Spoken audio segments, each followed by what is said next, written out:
Africa Content TV.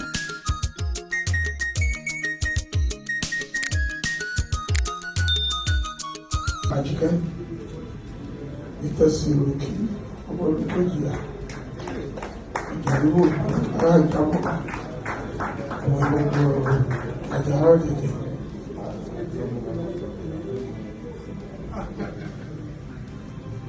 This is just the beginning of surprises you're going to do in my life. So I appreciate you. Thank you so very much. To all of us present here, when I walk in here and start seeing some faces, it surprises me that things like that will happen. Yes, I wanted to go to Ijebu immediately.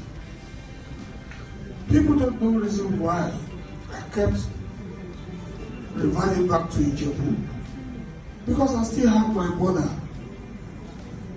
104-year-old, and I don't think what she deserves is by the time she breathes the last,